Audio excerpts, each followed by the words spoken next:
Order! Order! You are an incorrigible delinquent at times. Behave yourself, man!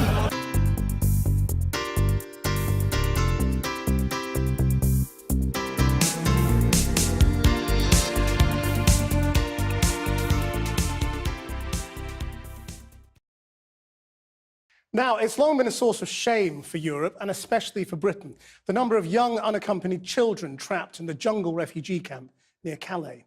Just 52 children and teenagers have so far been allowed into Britain under EU regulations. Charities say that more than 200 others could qualify to be resettled here, but few have cases in progress. Today, council leaders from southern England visited the camp to witness the children's plight at first hand.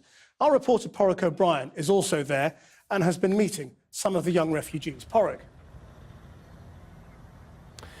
Whatever you think about the giant refugee and migrant camp here in Calais, just the other side of the port, one thing is for certain. It is a constantly changing thing. It's organic, like a small city.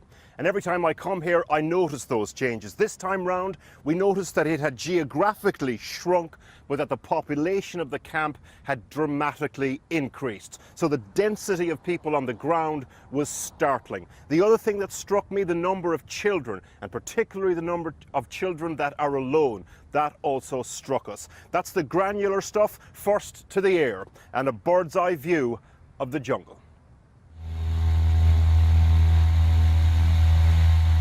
From a small rural airstrip in Kent,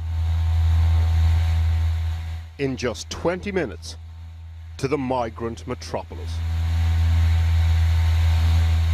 The jungle, Calais, now has all the trappings of a small city. Businesses, families, charities, crime, districts, and children. Lots of them. From up here, you really get a sense of the sprawling nature of the jungle camp. Ironically, though, over the last 12 months, it's actually shrunk in terms of its geographical size, as French authorities have put the squeeze on. But the density of the population has increased dramatically. One activist group that surveys the population of the jungle put the figure a few days ago at nearly 10,000 people. Now, French authorities dispute that figure, but the numbers are getting bigger and bigger and bigger. And with it, some unique problems around its density. To get a sense of that, though, you don't get it from up here, you get it from down there. We're not here for the bird's eye view. We're here to tell the story of Container 114. The White Container District is the new official bit of the camp, surrounded by the tented city. Container 114 is home to 6 Afghans. These are hard men with hard memories. Do you remember that day? Yeah, I never forget, because we had very good time and bad time in Helmand province. You know? Did you really? Yeah.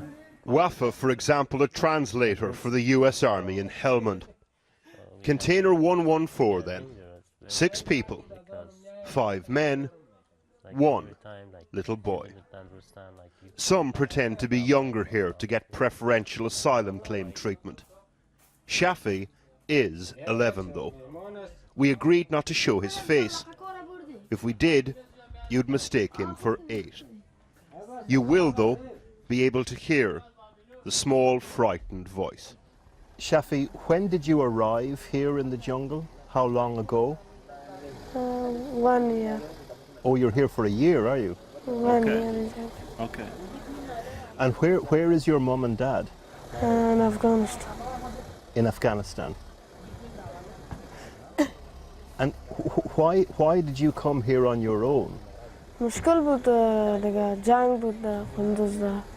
Shafi is from Kunduz in northern Afghanistan. Says the Taliban insisted he stop attending normal school. His parents used smugglers to try to get him to his uncle in the UK. But this is as far as he got. The men of Container 114 have adopted Shafi. No one has adopted Lala yet. He arrived alone yesterday, and talks of war in Afghanistan more matter-of-factly, with hard eyes. Every so often, though, being thought cool by the other boys, a smile breaks out and lights up the room. Behind him in the charity's Kids Cafe, a London bus and a list of the missing. The population here is in a constant state of flux, so numbers come with a health warning. The UNHCR, though, is going with a population of children of about 800. They say that around 600 of them are unaccompanied. There are 200 children here with family, we're told, in the UK. Not all of the cases, of course, are as straightforward as the ones we came across. Today, a delegation of local authority leaders visited the camp, an attempt to highlight the administrative logjam that seems to be preventing the safe passage and the fair distribution of more children who are alone in the camp to local councils in Britain. What exactly is the problem here with getting unaccompanied kids out? Talking to the refugee organisations that are here this morning, we've heard a lot about bureaucratic problems where different sets of information are required under different international treaties, and different governmental organisations are blaming each other for not having that. But the key issue is we know this camp is likely to be demolished sometime in the next couple of months. There are lots of young people here who have an uncertain future, so we need to find a way to resolve that quickly. The Home Office says it's trying to speed this up, and that last year 3,000 claims for asylum were made by unaccompanied minors. How many have been taken this year so far from the jungle? 52 since March. Lots of numbers, difficult to put in perspective.